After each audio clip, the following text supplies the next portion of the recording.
देखो last lecture तक हम लोग न्यूक्लियोफिलिक सब्स्टिट्यूशन में क्या क्या पढ़ लिए थे? Solvent, nucleophile and nucleophilicity and leaving group, यहाँ तक अभी तक हमने पढ़ा है ना। एक बार फिर से अगर मैं न्यूक्लियोफिलिक सब्स्टिट्यूशन का क्लासिफिकेशन करूं, न्यूक्लियोफिलिक सब्स्टिट्यूशन क्या था इसका क्लासिफिकेशन? मैंने ऐसे बोला था sp3 carbon and sp2 carbon. मैंने बोला था न्यूक्लियोफिलिक सब्स्टिट्यूशन पढ़ने के लिए हमें 4 चीजों की आइडिया होनी चाहिए, तब हम आगे बढ़ सकते हैं।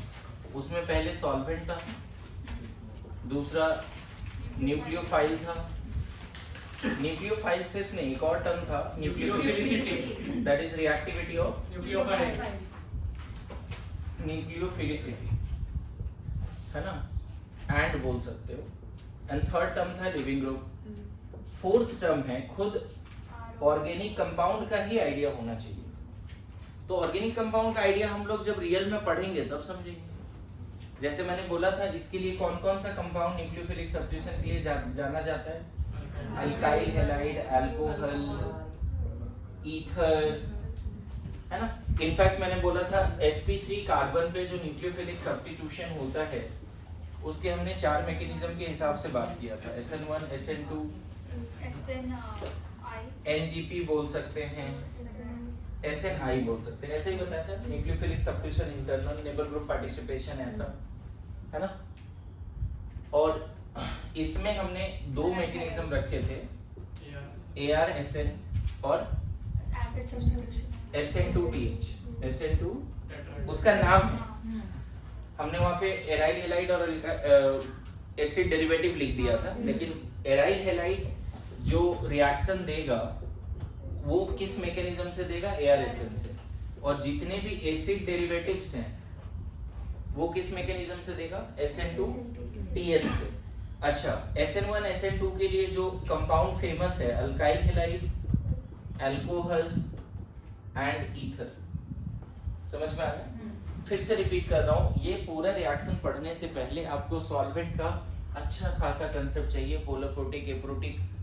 पोलर प्रोटिक में कैटायन एनायन दोनों सॉल्वेंट होता है। पोलर एप्रोटिक में सिर्फ एनायन सिर्फ कैटायन सॉल्वेंट होता है, एनायन सॉल्वेंट नहीं होता। न्यूक्लियोफिलिसिटी का अच्छा कंसेप्ट चाहिए। Negatively charge is better nucleophile, इस तरह के जो पॉइंट्स लिखा है एकदम रटा होना चाहिए। लिविंग ग्रुप का 4-5 लोगों ने एब्सेंट किया, बट अच्छी बात है, रिकॉर्डेड फॉर्म में पढ़ा हुआ है एज इट इज क्लास, तो उसको देख लेना एक बार, ठीक है। And don't follow to subscribe. हर एक टॉप से कर दिया सर। हाँ, हर एक टॉप सबके फोन से कर दिया। Thank you so much. मैं मतलब ही हो गया हूँ। नहीं सर, नहीं, मुझे तो ऐसा लगता है कि कभी कभी लोग जैसे किसी और को मतलबी बोलते हैं, मैं किसी और को क्या मतलबी बोलूं? मैं खुद भगवान को तब याद करता हूँ जब मुझे जरूरत पड़ती है।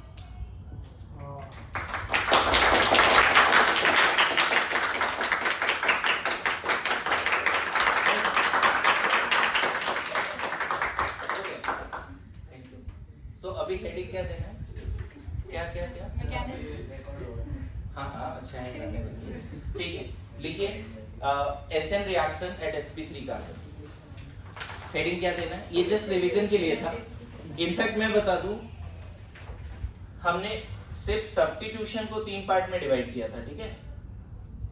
क्या क्या था? इलेक्ट्रोफिजिक्स, हाँ पहले FR ये पढ़ा था ना, free radical substitution, free radical substitution reaction ना। फिर EAS, हालांकि इसको AES भी बोला था, ESR भी बोला था, याद है। एंड तीसरा तो यही है, देखो। और इसकी डिटेलिंग में हम नहीं जा रहे अभी। आपको पता है बेंजीन कितनी तरह के रिएक्शंस देते हैं, क्या देते हैं, नहीं देते हैं। इसकी डिटेलिंग में ऑब्वियसली पी बैच के लिए इस पे 1 घंटे का क्लास में लूंगा, डोंट वरी, है ना। लेकिन बाकी ये दोनों अभी कंप्लीट हो जाना चाहिए मेरे साथ ही, ठीक है। ओके, लिखिए क्या हेडिंग देना है? Nucleophilic substitution at sp3 carbon. उसमें भी पहला रिएक्शन हम किसका पढ़ने जाएंगे? SN reaction of alkyl halide. SN reaction of alkyl halide. फटाफट लिखिए। क्या इसको कुछ लिखने के लिए टाइम चाहिए या फिर मैं बोर्ड क्लीन कर सकता हूँ? लिखना चाह रहे हैं, लिखिए लिखिए।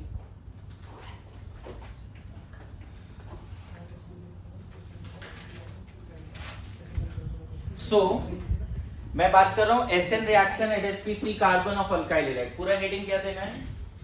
SN reaction at sp3 carbon of alkyl halide. ठीक है, ध्यान रखना अल्काइल हैलाइड।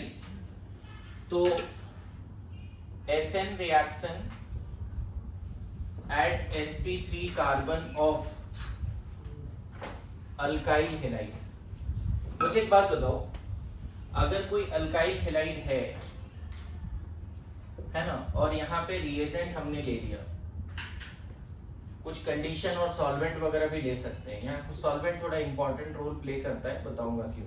क्योंकि आपको पता है सॉल्वेंट न्यूक्लियोफिलिसिटी अफेक्ट करता है, हमने पहले डिस्कस कर रखा है चीजें। तो होता क्या है बच्चे कि इसका कौन सा पार्ट, इतना तो पता है ये डेल पॉजिटिव है, डेल नेगेटिव है। अभी लास्ट पार्ट क्या लिखा था? We have the concept of, we must have the concept of alkyl halide, ये ऑर्गेनिक कंपाउंड। तो कम से कम उस कांसेप्ट में आता है कि कार्बन हेलोजन बॉन्ड पोलर है और डेल पॉजिटिव कार्बन पे है, डेल नेगेटिव। सिंपल तरीके से एक तरह से समझो, ये कैसे टूटेगा? E plus NU minus, NU minus यहाँ अटैक करके इसको निकाल देगा, तो प्रोडक्ट ये बन जाएगा। बोलो, E plus and X minus ऐसे निकल जाएगा। क्या हुआ होगा? ये ऑलरेडी आयोनाइज्ड फॉर्म में रहता है, रिएजेंट्स आर हाईली रिएक्टिव। ऐसे लिखने का भी जरूरत नहीं है, इसको चाहे तो हम ऐसे लिख सकते हैं कि यहाँ प्लस है और यहाँ माइनस है रिएजेंट। तो रिएजेंट का negative part electron deficient centre पे अटैक किया, और न्यूक्लियोफाइल हमेशा जानते हैं बेस और न्यूक्लियोफाइल में अंतर भी है। Nucleophile will go to the electron deficient centre. Now चलो तुम्हें थोड़ा सा रिस्पेक्ट देता हूँ, अगर मान लो मैं बोलूं कि तुम लोग को इसका मैकेनिज्म प्रेडिक्ट करना है, तो क्या सोच सकते हो? क्या पॉसिबिलिटी है सोचने का मैकेनिज्म? न्यूक्लियोफाइल CH2 पे अटैक करेगा।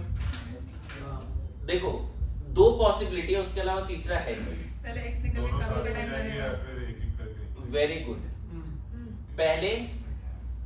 पहले ये गया, कार्बोकेटाइन बन लिया, रीअरेंज हो लिया, फिर न्यूक्लियोफाइल आया। मेरी बात समझ रहे हो? पहला क्या है? पहला जो है उसी को SN1 बोलते हैं, जो भी स्टोरी मैंने बोली। सबसे पहले क्या होगा? बड़ा सिंपल मैकेनिज्म है बच्चे। Polar product solvent, generally polar product solvent लेते हैं। पोलर प्रोडक्ट सॉल्वेंट में जो पोलर बॉन्ड है, इस पोलर प्रोडक्ट सॉल्वेंट के पास एबिलिटी है पोलर बॉन्ड को तोड़ देने का। रिएजेंट का जरूरत नहीं है, पोलर बॉन्ड टूट गया और क्या बन गया? कार्बोकेटाइन एंड, है ना। Polar product solvent not only help in the ionisation of polar CX bond but also solvate the cation anion formed both. Good to go. पहला स्टेप यही है और यही स्टेप RDS होता है बच्चे। नेक्स्ट स्टेप में जो कार्बोकेटाइन बना, अगर वहां रीअरेंजमेंट की पॉसिबिलिटी है तो रीअरेंज करो, नहीं है तो डायरेक्टली उस कार्बोकेटाइन पे न्यूक्लियोफाइल जोड़ दो। एंड इस पूरे कांड को हम क्या बोलते हैं? SN1। अल्काइल हैलाइड का SN1 का इतना सिंपल स्टोरी है। Even E1 of alkyl halide में यही होता था कि पहले हेलोजन जाता था, कार्बोकेटाइन बनता था, रीअरेंज होता था, फिर रीअरेंज कार्बोकेटाइन के रिस्पेक्ट में बगल वाले कार्बन से हाइड्रोजन हटके अल्कीन बन जाया करता था, क्योंकि वहां हम हीट वगैरह लिया करते थे। यहाँ अच्छी बात है, हीट वगैरह नहीं लेते, और ये स्टेप कहीं ना कहीं फास्ट है। अच्छा, दूसरा मैकेनिज्म क्या बोल सकते हैं बताओ अल्काइल हैलाइड का? दोनों साथ में जैसे जैसे न्यूक्लियोफाइल आ रहा है वैसे से ट्रांजिशन स्टेट के थ्रू। हाँ, और ये थर्ड क्यों नहीं बोल सकते कि न्यूक्लियोफाइल पहले आ लिया फिर ये गया? उसके लिए इलेक्ट्रॉन डेफिशिएंट सेंटर पहले जनरेट भी तो होना चाहिए न्यूक्लियोफाइल का। नहीं, इलेक्ट्रॉन डेफिशिएंट सेंटर तो है, लेकिन मैं बोल रहा हूँ न्यूक्लियोफाइल पहले बॉन्ड बना लिया फिर ये गया, ये क्यों नहीं? सर वो स्टेरिक इंटरन हो जाएगा ना उसमें पूरा, वो नहीं, अभी भी वो आंसर 5 बॉन्ड हो नहीं सकते, बनेगा। इसलिए वो पॉसिबिलिटी हटा रहे हैं। बात समझे? अच्छा, इन दोनों के अलावा कोई और, पहले दूसरा डिस्कस कर लेते हैं, ठीक है। SN2 क्या है अल्काइल हैलाइड का? देखो, न्यूक्लियोफाइल है ना, यहाँ पता है ना डेल प्लस है और यहाँ डेल माइनस है, ये आ रहा है, ठीक है। और ये जब आ रहा है ना बच्चे, तो बीच में ट्रांजिशन स्टेट बनता है। देखो ट्रांजिशन स्टेट कैसा बनता है समझना। न्यूक्लियोफाइल का आना, लिविंग ग्रुप का जाना, दोनों साथ में क्या बन गया? Transition state. ओवरऑल -1 होगा, क्यों? क्योंकि न्यूट्रली नेगेटिवली चार्ज्ड है, तो ओवरऑल -1 होगा। न्यूक्लियोफाइल का आना, लिविंग ग्रुप का जाना, दोनों साथ में। अच्छा यहाँ पे भी देखो कार्बन 5 बॉन्ड बना रखा है, लेकिन कंप्लीट 5 नहीं है, 2 पार्शियल बॉन्ड है। ओवरऑल लग रहा है कोवैलेंसी 5 है, लेकिन एक्चुअल में पार्शियल बॉन्ड्स हैं। एक न्यूक्लियोफाइल का आना, लिविंग ग्रुप का जाना, दोनों साथ में है। मेरी बात समझ रहे हो? और फाइनली क्या बन जाता है, यहाँ पे आ गया न्यूक्लियोफाइल। तो इसको हम लोग क्या बोलते हैं, और इसमें एक एक्चुअली देखो हमें इसके बाद यही डायरेक्ट लिख देना चाहिए था। ट्रांजिशन स्टेट कहाँ दिखाते हैं किसी स्टेप में, याद करो। हमें इसके बाद डायरेक्ट ये लिख देना चाहिए था, लेकिन बीच में क्या हो गया, ट्रांजिशन स्टेट बना, वो दिखा दिया मैंने बस।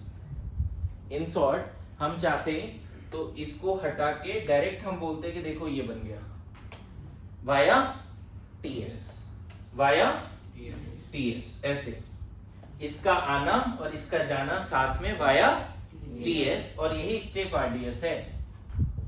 अब देखो तुम्हें तुरंत समझ में आएगा कि काइनेटिक्स तुम्हें समझ में आता है।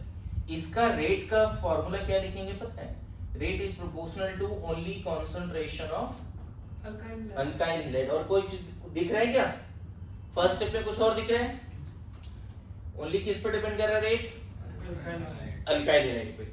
यहाँ पे रेट किस पे डिपेंड करेगा, अल्काइल हैलाइड एंड न्यूक्लियोफाइल, दिख रहा है। तो यहाँ पे ऑर्डर एंड मॉलिक्युलरिटी 2 है, तो SN2 stands for bimolecular nucleophilic substitution. ध्यान रखना 2 स्टेप नहीं, एक स्टेप है। यहाँ ये 2 स्टेप के वजह से नहीं है, काइनेटिक्स के वजह से। देखो SN1 में 2 स्टेप है, स्टेप 2 है, स्टेप के हिसाब से नाम नहीं है, काइनेटिक्स के हिसाब से नाम है, इसीलिए ऑर्डर एंड मॉलिक्युलरिटी कितना है इसका, 1। तो सिंपल सा अल्काइल हैलाइड जब भी आज के बाद दिखेगा तो हम इस तरह से बातें करेंगे। लिखो, फिर से हम अलग से हेडिंग देंगे SN1 SN2। अभी एक ओवरव्यू है, इंट्रोडक्शन है कि कैसे अल्काइल हैलाइड ने न्यूक्लियोफिलिक सब्स्टिट्यूशन दिया, ठीक है।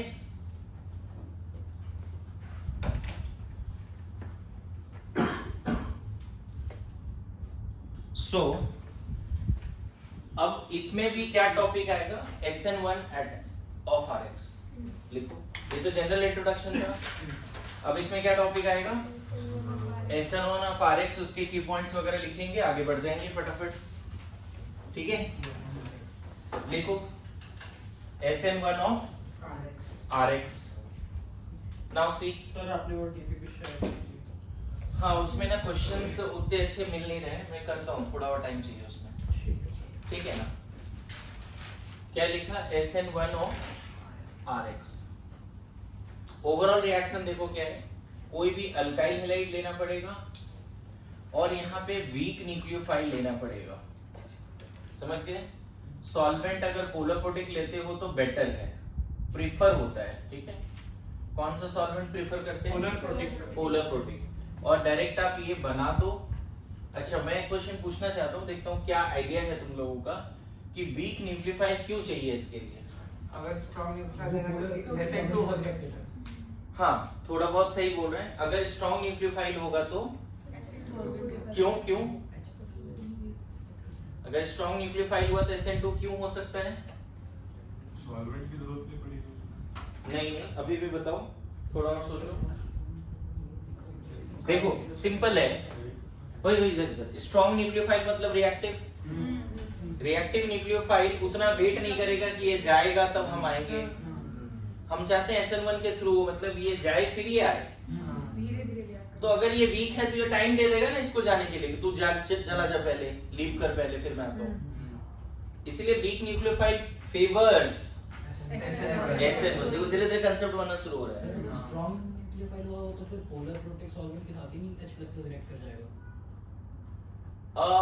बोल सकते हो अगर वो बेस बन गया तो उस तरह से, लेकिन हम ऐसा भी इसीलिए जनरली हम SN2 कराने के लिए पोलर ए प्रोटिक लेते हैं, समझाऊंगा अभी आगे चल के। मैकेनिज्म अभी देखा था, क्या मैकेनिज्म था बताओ। सबसे पहला स्टेप पोलर प्रोटिक सॉल्वेंट में, पोलर प्रोटिक सॉल्वेंट। अच्छा एक बात पता है, पोलर प्रोटिक सॉल्वेंट में दोनों पोल्स होते हैं, तो यहाँ पे आपको पता है डेल पॉजिटिव है या डेल नेगेटिव है। पोलर प्रोटिक सॉल्वेंट क्या करेगा, पोलर प्रोटिक सॉल्वेंट जो पार्शियल डेल पॉजिटिव और डेल नेगेटिव है ना, उसके आसपास जो सॉल्वेंट है उसका नेगेटिव पोल घूमना शुरू करेगा, बोलो। एंड जो हेलोजन है उसके आसपास सॉल्वेंट का कौन सा पोल आ जाएगा? पोलर प्रोटिक सॉल्वेंट बोथ पोल लोकलाइज्ड, क्लास में पढ़ाया है। तो इससे क्या होता है, इसीलिए polar protic solvent more favourable for SN1। इससे क्या हुआ, ये टूट गया, कार्बोकेटायन बन गया, X माइनस बन गया, बोलो क्या हो रहा है, समझ पा रहे हो? और यहाँ पे फुल फ्लेश कार्बोकेटायन बनता है। तो थोड़ा सा याद करो, इलेक्ट्रोफिलिक एडिशन में क्या बताया था, जहां भी फुल फ्लेश कार्बोकेटायन बनता है वहां क्या होता है, रीअरेंजमेंट। तो इसका ध्यान रखिए। अभी तो यहाँ पे हमने ऐसा लिया है, एक्चुअल लिया ही नहीं है, मे rearrange. Polar protic solvent not only help in the ionization of polar CX bond but also solvate the ions formed। दूसरा स्टेप जो कार्बोकेटायन बना, अब हमने GOC1 में पढ़ा है कि कार्बोकेटायन प्लेनर होता है, उसका तीनों बॉन्ड एक प्लेन में होता है और उसके पास MTPZ होते हैं। तो इस प्लेनर कार्बोकेटायन पे न्यूक्लियोफाइल, यहाँ से थोड़ा स्टीरियोकेमिस्ट्री भी समझाने जा रहा हूँ, ध्यान देना। इस प्लेनर कार्बोकेटायन पे nucleophile above the plane below the plane attack कर सकता है। and that's why कि अगर एक नया कायरल सेंटर जनरेट हो रहा होगा तो DL मिक्सचर बनता है।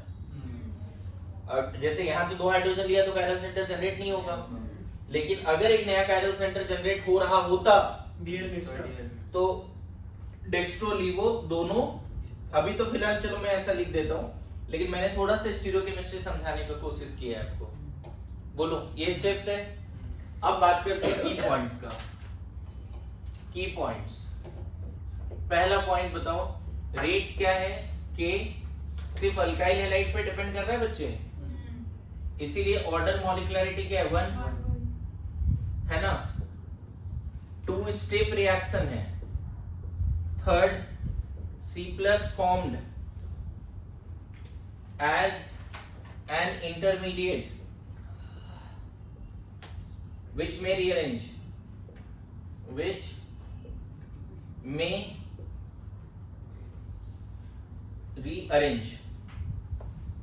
C+ formed as an intermediate which may rearrange।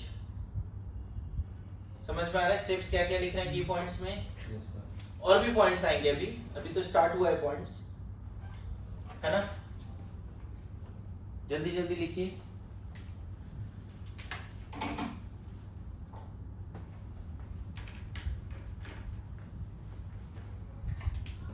ठीक, इधर उधर की बातें नहीं करते हैं, है ना।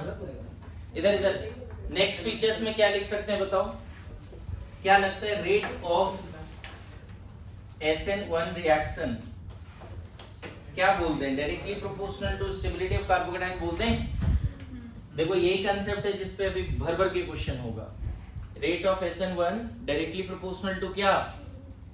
आपको पता है stable the intermediate, C+ formed as an intermediate which may rearrange, लेकिन उसके बाद का पॉइंट क्या है? Rate of SN1 reaction directly proportional to stability of carbocation, है ना। रेट ऑफ SN1 रिएक्शन, बोलो यहाँ तक समझ में आ रहा है?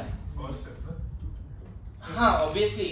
अच्छा ये भी अच्छा पूछ दिया उसने कि सर कार्बोकेटायन के स्टेबिलिटी पे तो डिपेंड करेगा, लेकिन रीअरेंज दिया फर्स्ट स्टेप में जो बनता है, तो फर्स्ट स्टेप में जो बनता है, थैंक्स की क्वेश्चन पूछा है। Rate of SN1 reaction directly proportional to stability of carbocation, intermediate carbocation formed in the first step, है ना। क्या हम ऐसा बोल सकते हैं अल्काइल हैलाइड जो जल्दी और स्टेबल कार्बोकेटायन बनाएगा वो SN1 जल्दी देगा? Yes sir. बोलो the alkyl halide which can form stable carbocation will give SN1 faster. ये जज्बात इसी फॉर्म में लिख दो। The alkyl halide which can form stable carbocation will give SN1 faster. The alkyl halide which can form stable carbocation will give SN1 faster. है ना? The alkyl halide, देखो की पॉइंट्स इसके बाद नेक्स्ट पॉइंट हम लोग क्या लिख सकते हैं? कितने पॉइंट हुए थे? 4 हुए थे। पांचवा लिख सकते हो, सिंस कार्बोकेटाइन इज प्लेनर, है ना, मान लो यहाँ हेलोजन जुड़ा हुआ है, ये 3 ग्रुप है, समझना, और ये निकल गया और यहाँ कार्बोकेटाइन बन गया 1 2 and 3, और ये बन गया क्या? Planar carbocation. दिख रहा है? समझ में आ रहा है? ये हट गया और प्लेनर कार्बोकेटाइन बन गया। अगर ये तीनों ग्रुप अलग होगा तो न्यूक्लियोफाइल के अटैक के वजह से बच्चे, above the plane and below the plane attack के वजह से 2 तरह का यहाँ प्रोजेक्शन दिखा सकते हो। एक चाहो तो ऐसा दिखा दो 1 2, यहाँ न्यूक्लियोफाइल ले लो, है ना, इधर 3 ले लो। न्यूक्लियोफाइल बेंच पे दिखा दो, या न्यूक्लियोफाइल तुम यहाँ दिखा दो, 2 को बेंच पे कर दो ऐसा। सर तो इसको प्रोकाइरल कार्बन बोल सकते हैं क्या? अगर ऐसा है तो बोल सकते हैं। अगर ये तीनों अलग है तो अल्काइल हैलाइड को प्रोकाइरल हाँ बोल सकते हैं, कोई दिक्कत नहीं है। देखो यहाँ पे क्या हो गया, एक न्यूक्लियोफाइल एबव द प्लेन की वजह से डैश पे आया, और बिलो द प्लेन अटैक की वजह से न्यूक्लियोफाइल आ गया बेंच पे। या फिर इसको ऐसे भी दिखा सकते थे, न्यूक्लियोफाइल यहाँ 1 3 दिखा दो, यहाँ 2, ठीक है, और इसको ऐसे दिखा सकते हैं। बोलो। सो यहाँ पे हम क्या डिस्कस कर रहे हैं 5th पॉइंट पे, what is stereochemistry of SN1। सो अच्छा, क्या ये मस्ट है कि SN1 में हमेशा डीएल मिक्सचर बनेगा? नहीं। लेकिन जनरली क्या बन सकता है? SN1 में जनरली क्या बन सकता है? DL mixture. SN1 में जनरली क्या बन सकता है? अगर पॉसिबिलिटी है, मतलब हैलोजन एक ऐसे कार्बन पे जुड़ा है जिसमें 3 अलग से ग्रुप, डिफरेंट ग्रुप्स हैं, मान लो ये मिथाइल, ये इथाइल, ये हाइड्रोजन है, ये तीनों ग्रुप अगर पहले से अलग है, हैलोजन उस पे जुड़ा है, इन शॉर्ट ये कार्बन पहले से कायरल है, क्या ऐसे बोलना सही होगा? अच्छा, ये जो प्रोकायरल वाले बोल रहे थे वो गलत हो गया, प्रोकायरल नहीं है, पहले से कायरल ही है। सर बट अगर उधर 1 2 3 में से कोई अगर एक्स रहा तो? एक मिनट, वही मैं समझा रहा हूँ। अल्काइल हैलाइड की रिएक्शन है, डाइहैलाइड ट्राइहैलाइड की रिएक्शन नहीं। अच्छा, सिर्फ दूसरा बात, एक और पॉसिबिलिटी है यहाँ पे कि जरूरी नहीं है कि पहले से कायरल हो, मेरे बात समझना, रीअरेंज होने के बाद ऐसा कार्बोकेटाइन बन जाए जो 3 अलग ग्रुप से जुड़ा हो। Good to go? तुम लोग सुन नहीं रहे जी, फोकस इधर। पहले से कायरल है, ये हटा, उसी कार्बन पे प्लस चार्ज आया, अगर रीअरेंज हो जाता तो प्लस चार्ज कहीं और चला जाता। अभी मानते हैं 2 पॉसिबिलिटी है कि पहले से जहां पे हेलोजन है वहीं पे कार्बोकेटाइन बना और रीअरेंज नहीं हो रहा है और वो 3 अलग ग्रुप से जुड़ा है। दूसरा, अब मैं थप्पड़ लगा दूंगा, एकदम शांत बैठ। दूसरा कि पहले से हेलोजन जहां जुड़ा है वो कायरल सेंटर नहीं, लेकिन हेलोजन निकला, कार्बोकेटाइन बना, रीअरेंज हुआ, और रीअरेंज जब हुआ तो वो कार्बोकेटाइन 3 अलग ग्रुप से जुड़े हुए हैं। बोलो। अरे सुनो, अब वहां पे न्यूक्लियोफाइल आया। एनी हाउ हो सकता है पहले से कायरल सेंटर हो या ना भी हो, लेकिन हो सकता है रेसमिक मिक्सचर, डीएल मिक्सचर। अगर ये डेक्स्ट्रो रोटेटरी है तो लिवो रोटेटरी होगा, लाइक दैट। SN1 में जनरली रेसमिक मिक्सचर बनता है, SN1 में जनरली। अच्छा, एक चीज और समझना, अगर मैं बोलूं कि ये अल्काइल हैलाइड है, सपोज एक एग्जांपल लेके बता देता हूं, C2H5H है, ये अल्काइल हैलाइड है, कायरल सेंटर है। अगर इसका SN1 कराते हो बच्चे, मान लेते हैं इसको सिर्फ वाटर से रिएक्शन कराते हैं, या फिर इसके जगह पे तुम रख सकते हो एक्वस AgNO3। समझाता हूं, एग्जैक्ट रिएक्शन पे आ गया अभी मैं। ये क्या करता है, Ag+ इज हेलोजन एब्स्ट्रैक्टर, वो क्या करता है, इसको हटा देता है हेलोजन को, यहाँ प्लस आ जाता है, और इसी प्लस पे फिर वाटर से नाइट्रेट नहीं आता, नाइट्रेट बहुत वीक न्यूक्लियोफाइल है, नाइट्रेट इवन न्यूक्लियोफाइल की कैटेगरी में भी नहीं था, आपने जो न्यूक्लियोफिलिसिटी लिखा था याद करो, सबसे Cn- SS- ये सब स्ट्रॉन्ग वाले के लिस्ट में था। लास्ट में जो वीक वाले न्यूक्लियोफाइल्स थे वो न्यूट्रल था। अब देखो, एक एक्सपेरिमेंटल ओवरऑल ऑर्डर लिखा है मैंने क्लास में, तो वीक न्यूक्लियोफाइल SN1 में यूज होता है। खैर, उसमें फिर से जाते हैं। अगर ये हटा, यहाँ प्लस आया, देखो क्या होता है, ये हट तो जाता है, इसमें डाउट नहीं है, लेकिन कहीं ना कहीं एक इंपॉर्टेंट बात समझा रहा हूं मैं अभी यहाँ पे, कहीं ना कहीं X माइनस और कार्बोकेटायन इस तरह से रहता है, ये प्लेनर भी हो जाता है। अब इस पर्टिकुलर पॉसिबिलिटी में जो वाटर से OH माइनस आएगा, तुम्हें बताना है कि वाटर से OH minus above the plane below the plane आ सकता है, राइट? लेकिन जिधर हेलोजन था उधर से भी OH माइनस आने की चांसेस थोड़ी बहुत तो कम होगी। हेलोजन जा चुका है, उसमें कोई डाउट नहीं है, लेकिन कहीं ना कहीं हम ऐसे बोलते हैं कि इस लाइन के इधर हेलोजन अभी भी होगा प्लस चार्ज के फॉर्म में। इसीलिए यहाँ पे जब दो प्रोडक्ट बनाओगे बच्चे, जहां हेलोजन है वहीं पर OH माइनस आ गया, देखो कहां से आ गया, वाटर से। जहां हेलोजन है वहीं OH माइनस आ गया और उसके अपोजिट में OH माइनस आ गया।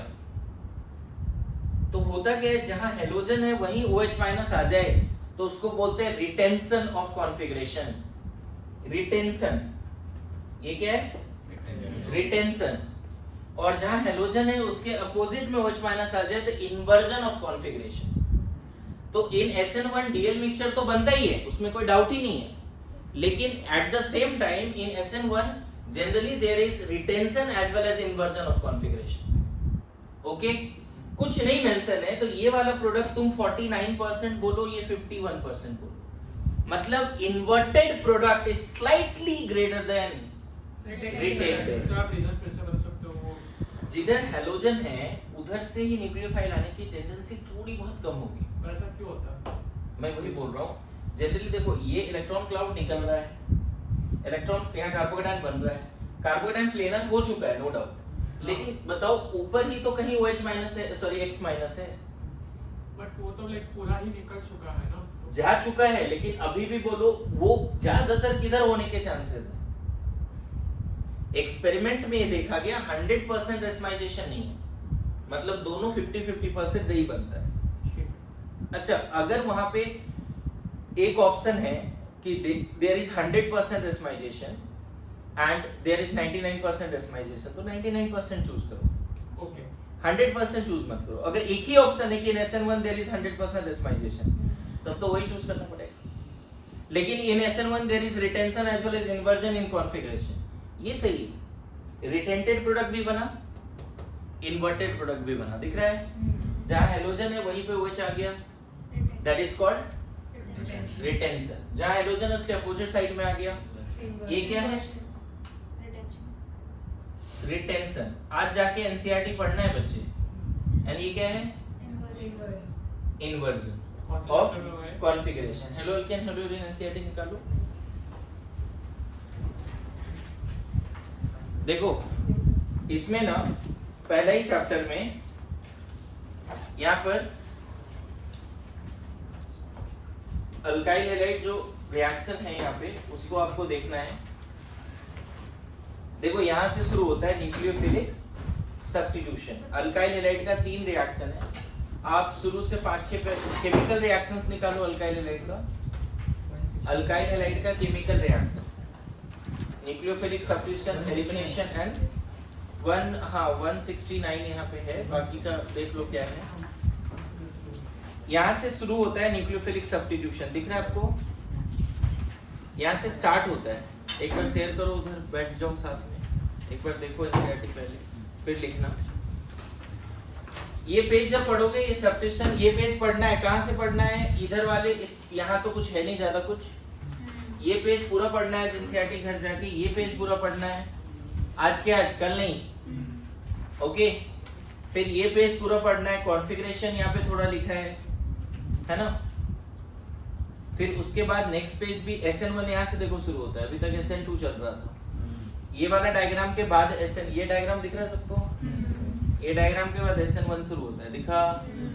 ये पेज भी पूरा पढ़ना है, उस डायग्राम के बाद ये पूरा पढ़ना है, ये पूरा पढ़ना है। अब देखो यहाँ लिखा है stereochemical aspect of nucleophilic reaction. इस टेबल के नीचे एक क्वेश्चन है, उसके नीचे ऑप्टिकल एक्टिविटी, मॉलिक्यूलर सिमेट्री दिख रहा है नीचे, मतलब वो ऑप्टिकल आइसोमेरिज्म पढ़ाने का कोशिश है। कायरलिटी क्या है, उसके नेक्स्ट पेज में जाओ।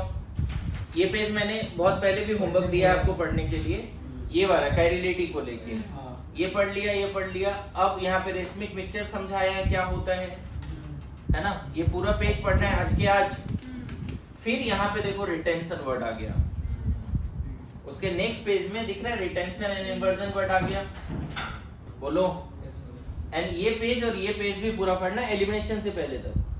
सर वो ऑप्टिकल आइसोमेरिज्म में बोला था आपने, एक बार फिर से पढ़ो। रिटेंशन इन्वर्जन किसके रिस्पेक्ट में बात हो रहा है, सबको आ रहा है समझ में? देखो ना, जहां हेलोजन है वही OH आ गया। इनफैक्ट कॉन्फ़िगरेशन वाइज एक चीज और बड़ा इंपॉर्टेंट है, जो हेलोजन की प्रायोरिटी है यहाँ पर CIP रूल के हिसाब से, सब लोग इधर फोकस, जो हेलोजन की प्रायोरिटी है CIP रूल के हिसाब से, मान लो CIP रूल के हिसाब से हेलोजन 1 है, न्यूक्लियोफाइल की भी अगर प्रायोरिटी वही रहेगी, अगर हेलोजन 1 है और न्यूक्लियोफाइल की प्रायोरिटी भी वही है CIP रूल के हिसाब से, तो पता है अगर ये R है कॉन्फ़िगरेशन तो ये भी R आएगा, इसीलिए बोल रहा हूं रिटेंशन। बात समझे? फिर से रिपीट कर रहा हूं, ये तभी पॉसिबल है जब लिविंग ग्रुप और न्यूक्लियोफाइल की CIP रूल के हिसाब से प्रायोरिटी सेम है अलोंग विद दिस 3 ग्रुप्स। ये तीनों ग्रुप अगर मान लो 2, 3, 4 है, ये 1 है, तो न्यूक्लियोफाइल भी 1 होना चाहिए। अगेन जहां पे न्यूक्लियोफाइल है, जहां पे लिविंग ग्रुप है वहीं पे न्यूक्लियोफाइल आ गया तो रिटेंशन। अच्छा एक चीज बताओ, यहाँ अगर इन्वर्जन हो गया, ये R है तो वो S है, तो क्या ये दोनों आइसोमर है क्या? ये अल्काइल हैलाइड वो अल्कोहल है, रिएक्टेंट प्रोडक्ट आइसोमर नहीं है, दो प्रोडक्ट जो बने वो आइसोमर है। This is real mixture. An equimolar mixture of enantiomers are called racemic mixture. सुना है? Equimolar mixture of enantiomers are called racemic mixture. सुना है या नहीं? बोलो।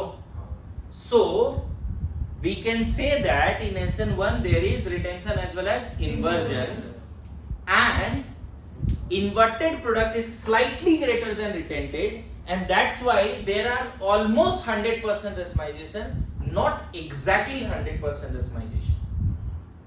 मेरी बात समझ में आया? ये जितनी बातें बोली लिखो वर्ड में। स्टीरियोकेमिस्ट्री के बारे में पूरा एक पैराग्राफ लिखो SN1 को लेके, जल्दी। अरे तो सही करो ना, क्या होता है स्पेलिंग बताओ? Retention.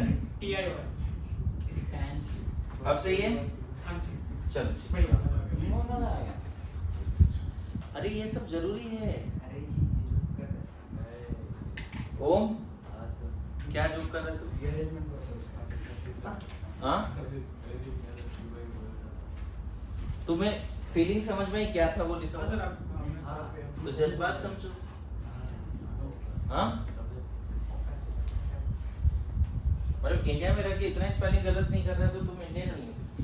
Sir I support you sir. Thank you so much. मैं और शिल्पी आपकी टीम में सर। सिंपली एकदम सर अलग ही लेवल पे। और कुछ लोग तो ऐसे लिखते हैं कि पता ही नहीं चलता गलत है सही है। तो सिया का स्पेलिंग क्या लिखा होगा उस पे? क्या लिखा जी? सर क्या नहीं लिखा है वो ज्यादा छोटा क्वेश्चन है। अच्छा ये सही है, सही है। सर कौन सी स्पेलिंग नहीं बनाई है वो छोटा क्वेश्चन होगा।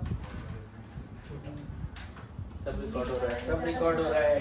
जल्दी जल्दी लिखो, जल्दी लिखो। हो गया क्या? मैं बस इसमें बिलीव करता हूँ कि फील आना चाहिए, बाकी जज्बात समझ में आनी चाहिए। हाँ आगे बढ़े। Aqueous AgO3 is the one of the reagent of SN1। अभी इंट्रोड्यूस करना शुरू कर दिया मैंने रिएजेंट। जैसे आपको याद होगा अल्कोहलिक KOH E2 के लिए फेमस था, याद है? उसी तरह रिएजेंट इंट्रोड्यूस करना शुरू कर दिया। हाँ बोलो निखिल। ये बोलना सही होगा कि इन्वर्जन ज्यादा बना क्योंकि वो रिटेंशन में रिपल्शन आ रही है। हाँ मतलब जिधर से हेलोजन गया उधर से ही न्यूक्लियोफाइल आना लिटिल बिट लेस लाइकली। तो उसका रीजन रिपल्शन बोल सकते हो।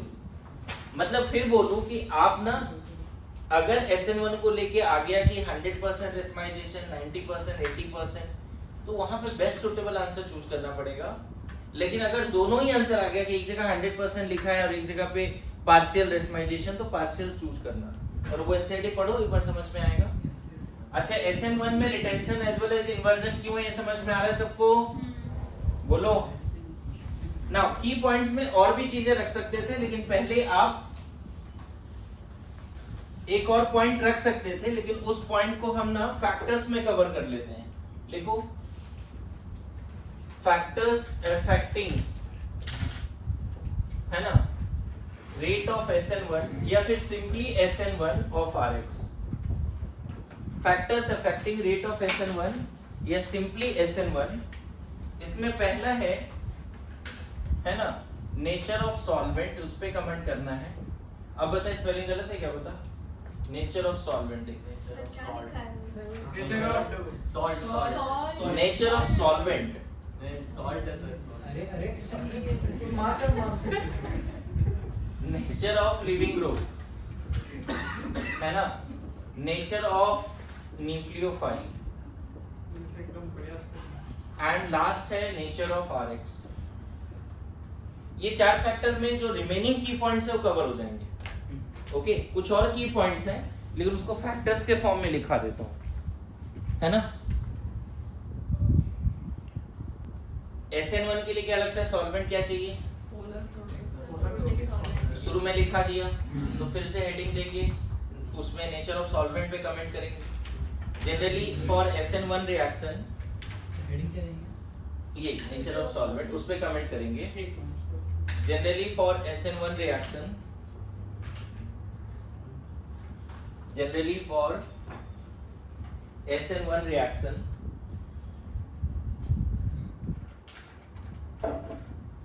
polar protic solvent is more favorable. Generally in SN1 reaction, polar protic solvents are more favorable. Polar protic solvents are more favorable. Reason क्या देंगे इस पे? अभी तुमने देखा polar protic solvent not only help in ionization of polar carbon halogen bond but also solvate the cation and anion formed.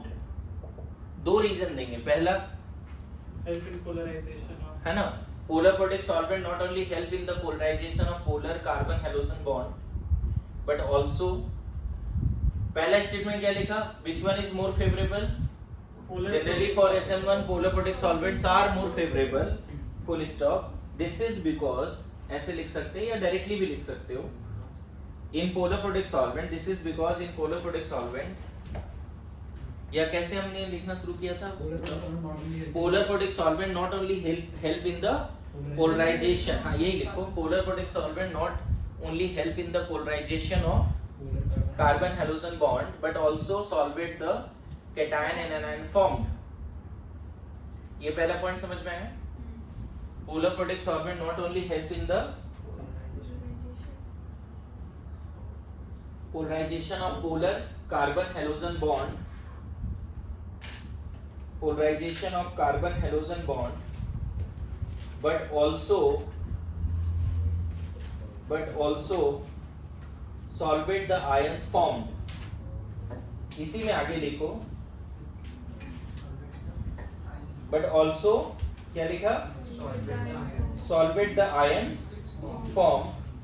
और इसमें एक important point ये लिख सकते हो, we know that for polar protic solvent what kind of nucleophile needed? Strong or weak?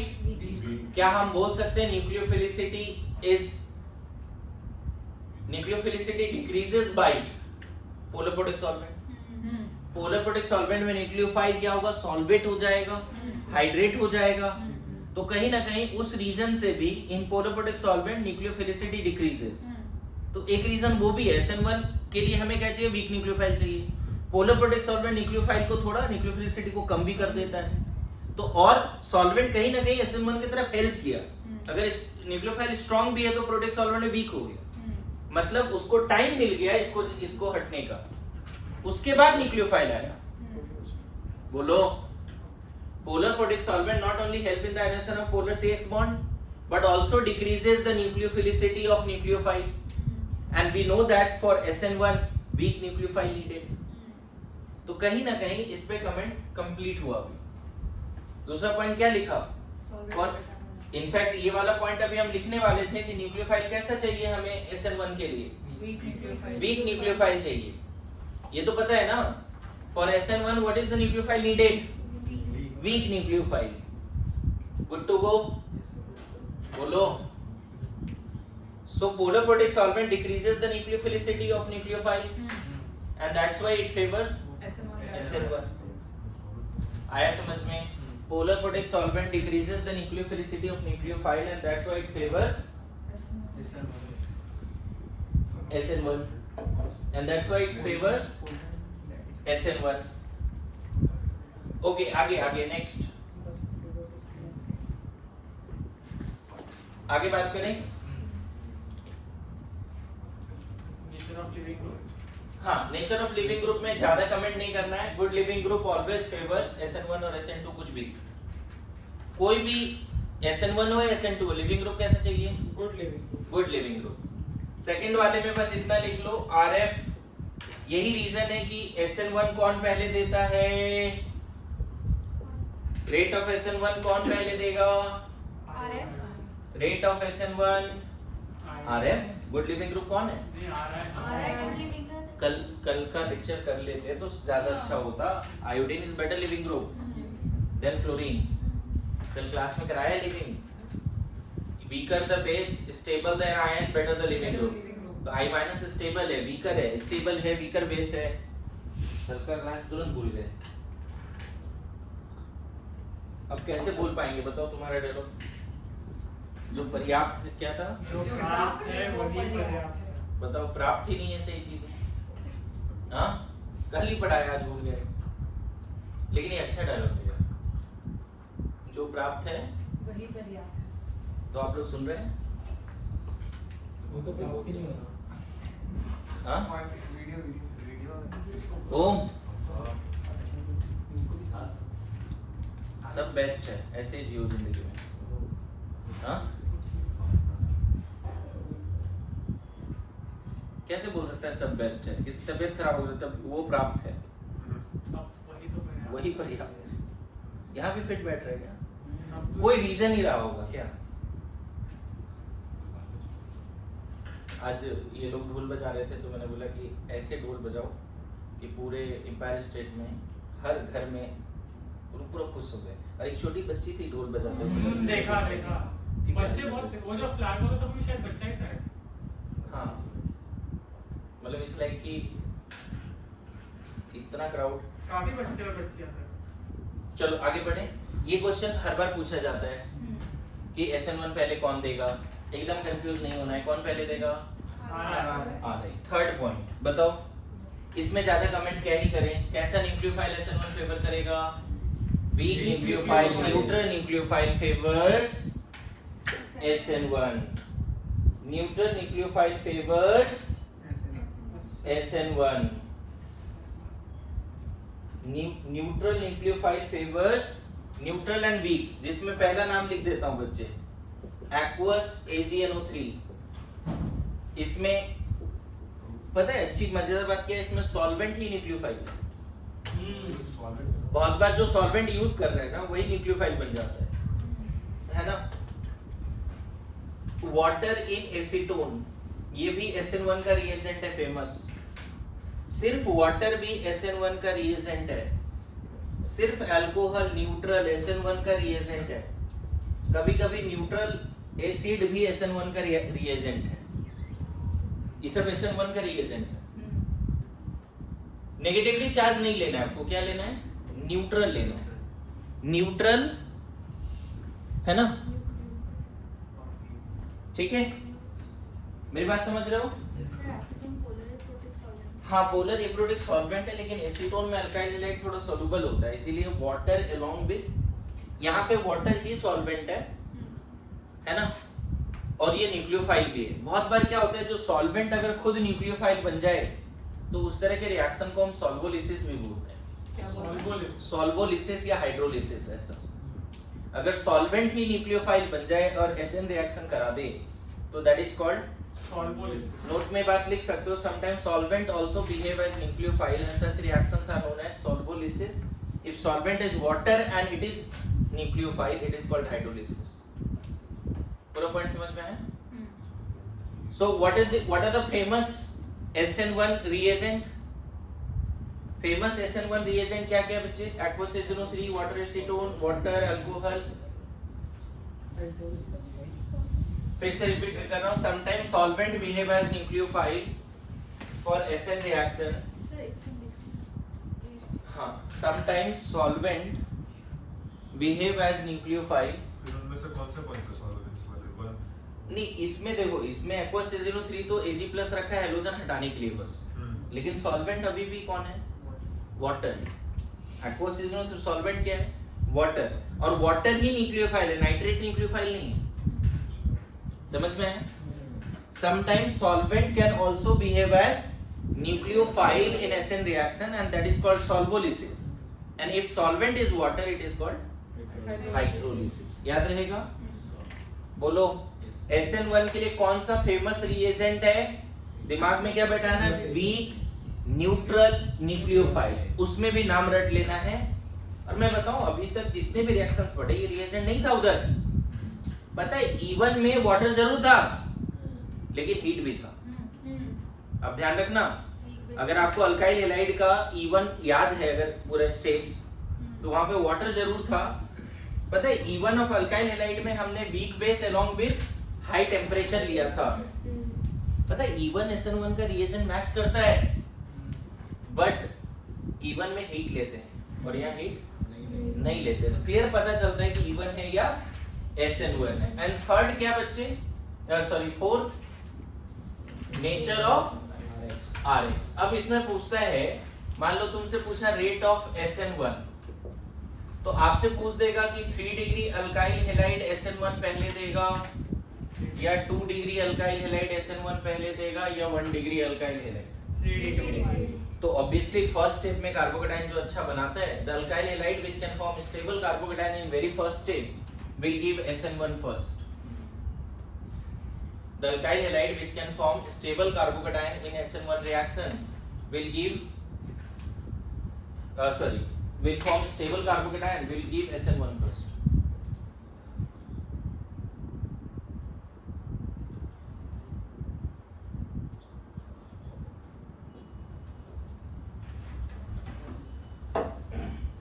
Done?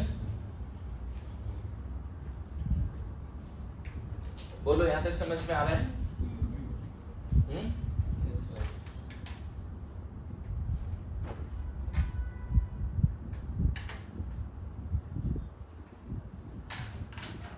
The alkyl halide which can form stable carbocation will give SN1 first.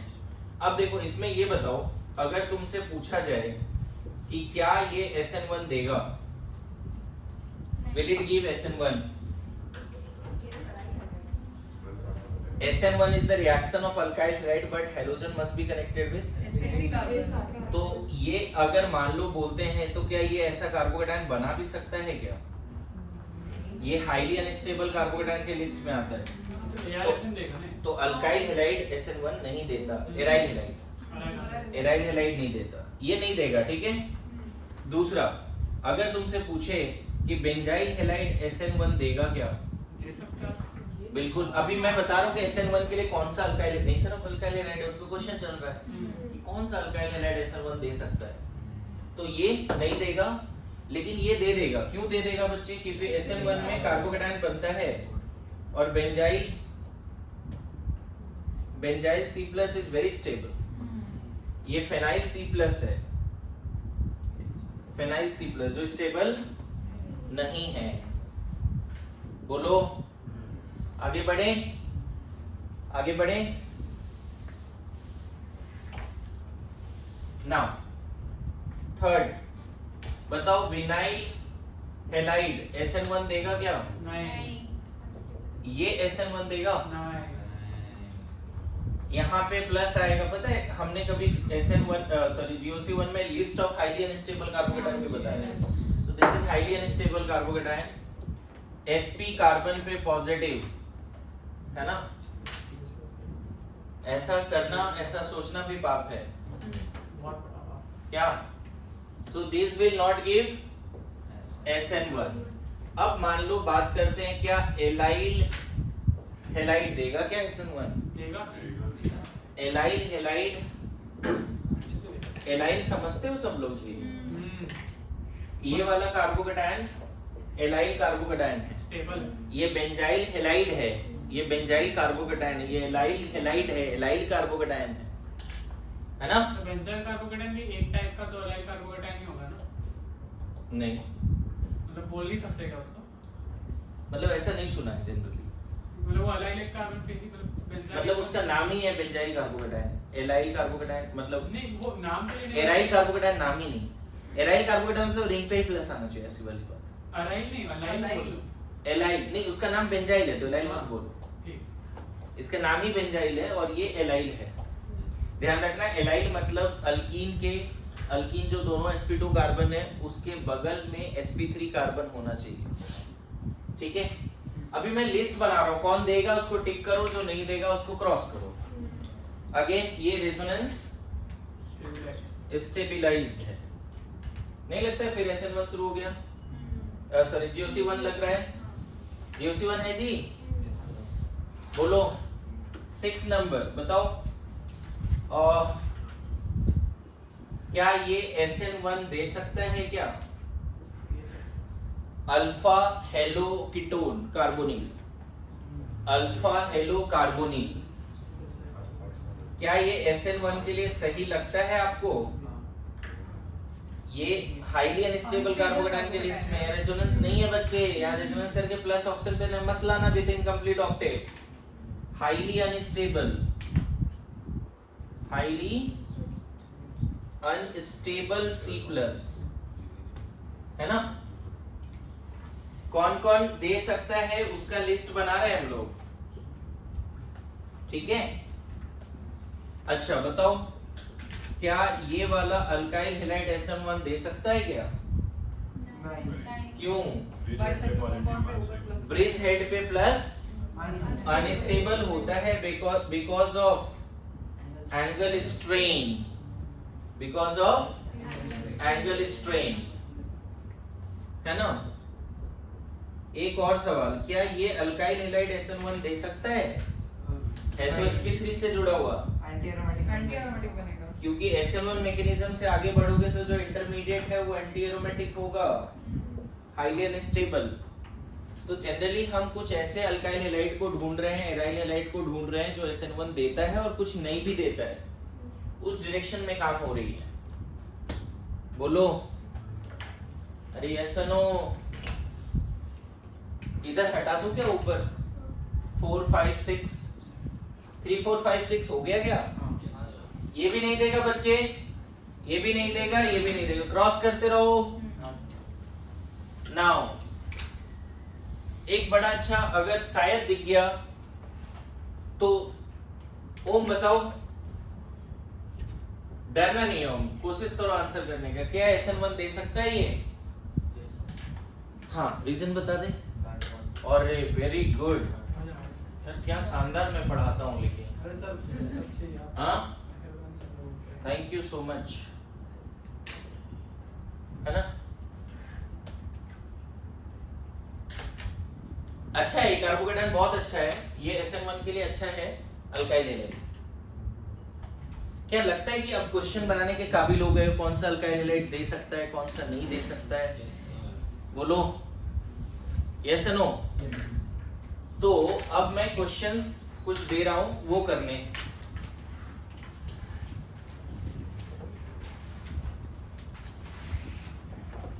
आपको ना rate of SN1 बताने हैं 4 alkyl halide. जैसे याद करो NAR का rate पूछा था, न्यूक्लियोफिलिक एडिशन बताओ कौन सा एल्डिहाइड कीटोन पहले देगा, तो उस तरह के कुछ क्वेश्चंस करें क्या?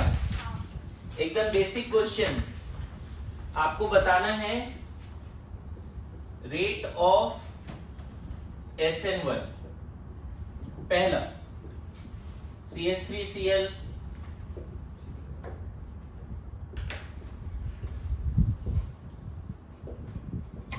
इतना डिफिकल्ट क्वेश्चन आज तक तुमने जिंदगी में नहीं देखा होगा। Rate of SN1, rate of SN1 क्या? पक्का? क्या कंसेप्ट लगाया?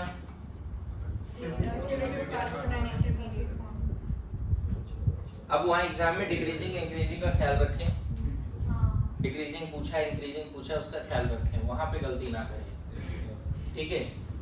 ये एक ऐसा क्वेश्चन है बच्चे जिसको मेरे दिल के बहुत पास है ये क्वेश्चन।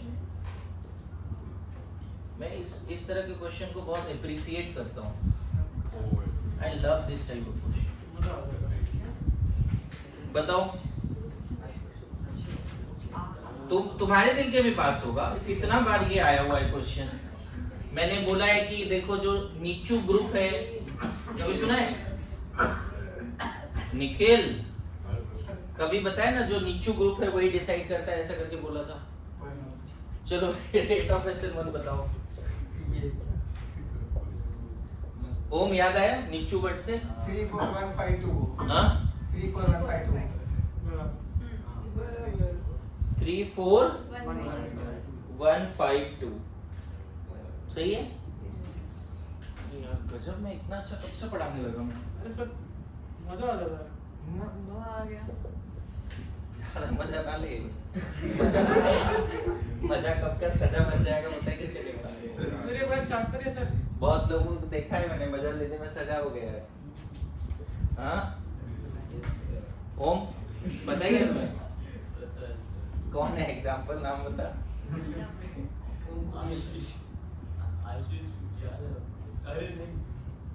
नाम ले रहा है ये।